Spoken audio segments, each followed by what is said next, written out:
Mr. Bates, what do you think of this system of yours? Well, I think it's as good as any, or better than some. And the whole point is that it's very cheap, very simple, and very easy for the ordinary man in the street to understand. You know, there's nothing complicated about it. And does a lot of things. It cuts out the pollution. It's very cheap to install. And, well, it's the only thing possible when the petrol goes anyway. Harold Bate is an inventor. For 17 years, he's been driving along the lanes of Devon in a car powered by methane gas. It's a standard car modified by a simple converter he's invented, and he makes his own methane gas from barnyard manure.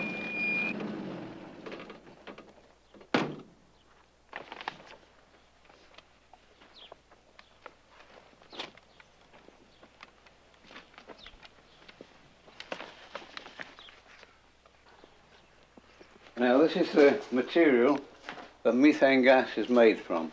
In nature, it's rotted down. It takes some thousands of years to form. Natural gas or methane gas, it's all the same thing.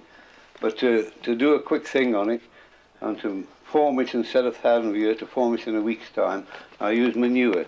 And the best type of manure I find for setting the thing up quickly and producing gas within a week is a mixture of pig manure, poultry manure, straw and water.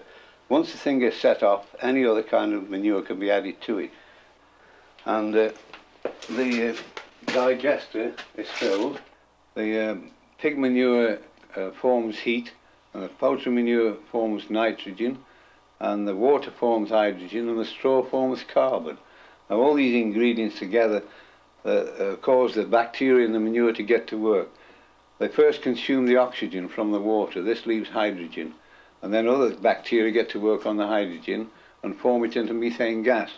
Now then, after about a week at 70 degrees Fahrenheit, the gas begins to come off. It's producing 25 pounds per square inch pressure of gas. And to make sure it is producing gas, I light up the Bunsen burner. The gas is going through water, you see. This is just to clear any residue from the manure. And there's the gas being produced.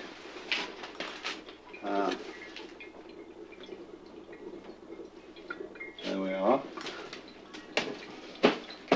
Now then, I know there's gas, so I turn it off again from the digester and connect the pipe from the digester.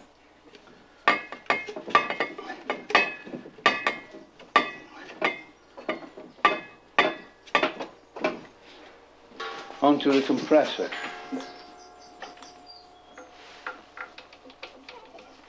Now the other end of the pipe from the compressor is connected to the gas bottle, you see. So what we do now is to start up the compressor, which draws the gas from the digester and pumps it into the gas bottle. Then we take the gas bottle and put it in the boot of the car, connect it up to my gas converter, which enables the carburetor to use either gas or petrol by switching from one fuel to the other. And when you're running on methane gas, you have a high octane gas, about 127. You can't make an engine knock on it. You can start up in top gear. There's no carbon monoxide, there's no poison fumes, and what's more, a car that's been running on petrol and then switched to methane, the methane will decarbonise the car and blow the carbon out of the exhaust. And the only exhaust from the methane is a slight water vapour which vaporises out in the exhaust system. So you've got a clean gas and a powerful gas, because gasoline produces 27% complete combustion, where methane gas produces 98% complete combustion. Therefore you've more power. And then away we go. And the actual cost of the gas is nothing, providing you get the manure for nothing. And of course, as long as there are human beings and animals, there'll be manure. And as long as there's manure, there'll be methane gas. So therefore we shall always have power when all the carboniferous fuels are finished.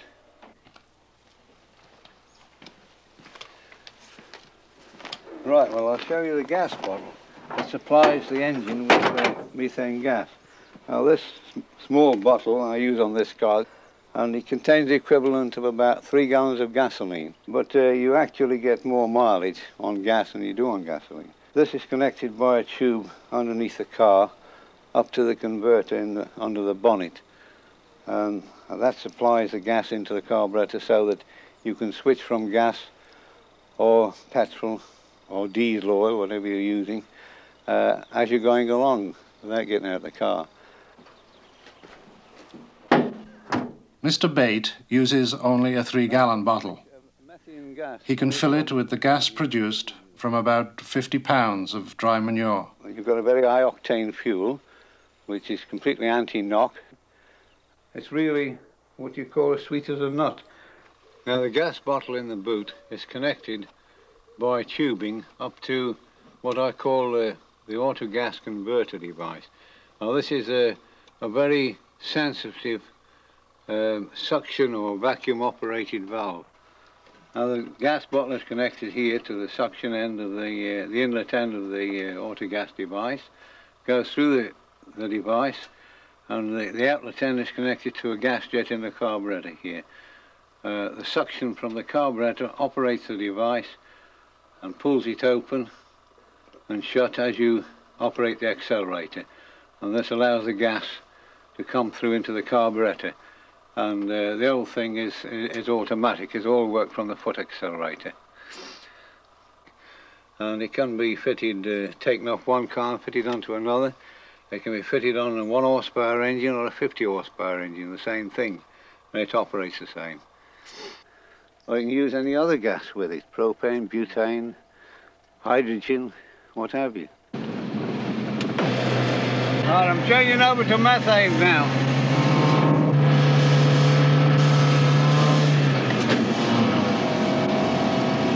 Oh, listen.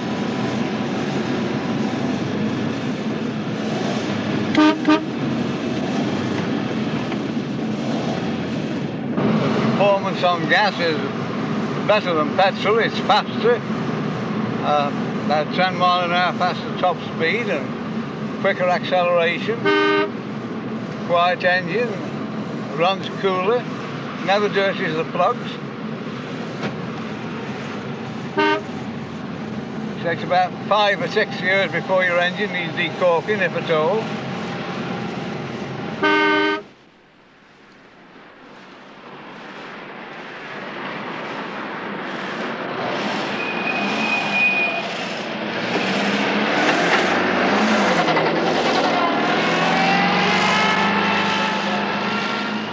Nowadays, it's got to be reliable, it's got to be efficient, but at the same time, it's got to be cheap.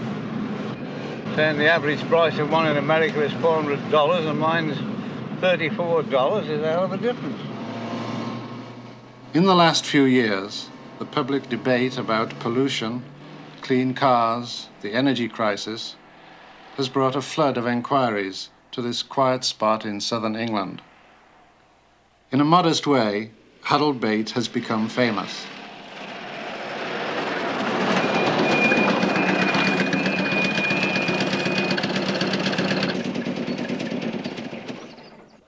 And one from Australia there, another one from Antwerp, another one, I don't know where that's from, looks like France. That's from Germany. You've got one here from Tonga, A lot of these they're inquiring for how much is the device and how can they send the money, you see. And then amongst them we get about a dozen or so orders from people that have already written to us, you see. We've given them the details. But usually there's usually an average of about 50 or 60 inquiries, and some days there's 90 and 100. Some days we get about a dozen orders, and another day we might get 20. But we've got 10,000 letters in the house. I've received letters from about 22 companies now who want to manufacture the thing in America, including about four oil companies.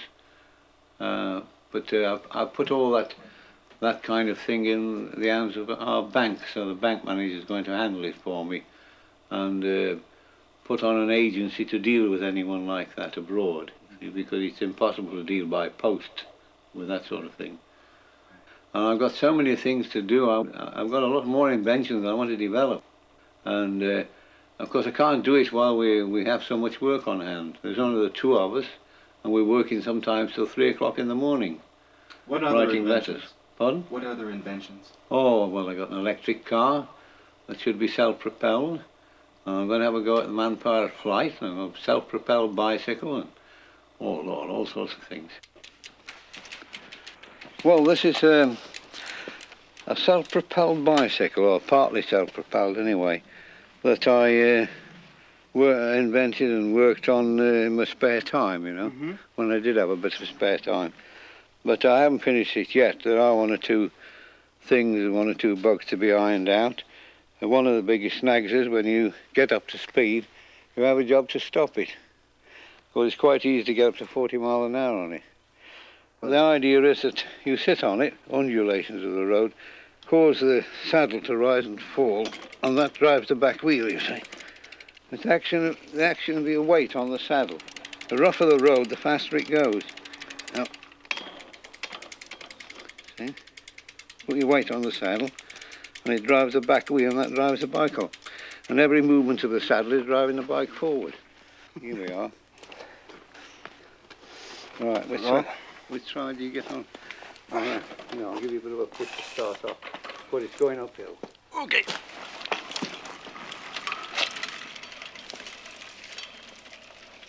So he's going up pretty fast, saying it's uphill here, and it's rather high geared for road work at the moment. It was built really to test out on a track, you see.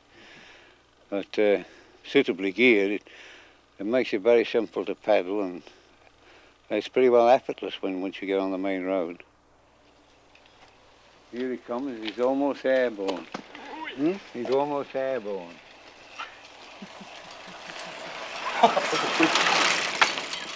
We can't stop.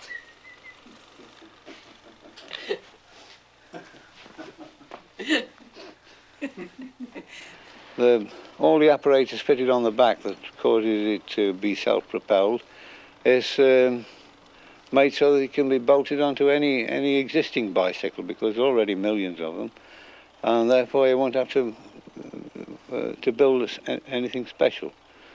Just sell the equipment to bolt on, and then you've got a bike that will be as good as an autocycle, but there'll be no tax on it, there'll be no garage needed, there'll be no insurance needed, well, there'll be no nothing, no petrol, no anything. A Bate special. Yeah, and of course it's an improvement on the ordinary bicycle. As I say, the bicycle hasn't been improved for 70 years, except the looks of it and all that. So this is one way out of it of getting an easy ride, you know. Well, good night, Mr. Bates. Thank you very much for a grand day. And thank Where's you. Your wife? She's here. Okay. Right. Well, cheerio. All right. Night. Good night.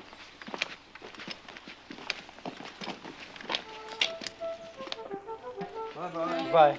Cheerio.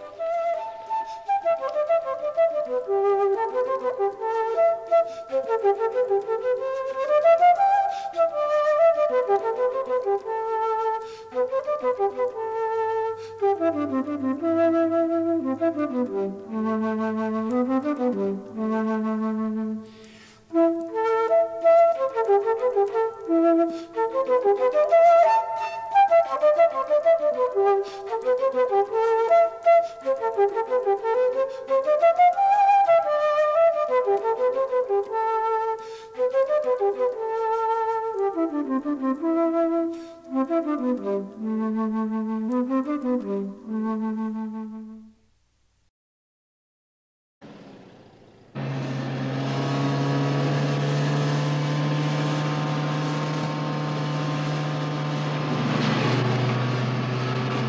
Bates, what do you think of this system of yours? Well, I think it's as good as any, or better than some. An old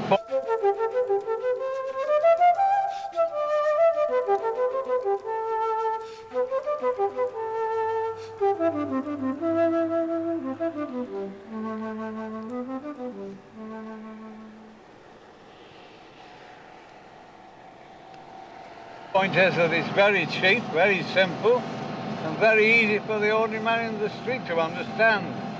You know, there's nothing complicated about it. And does a lot of things. It cuts out the pollution,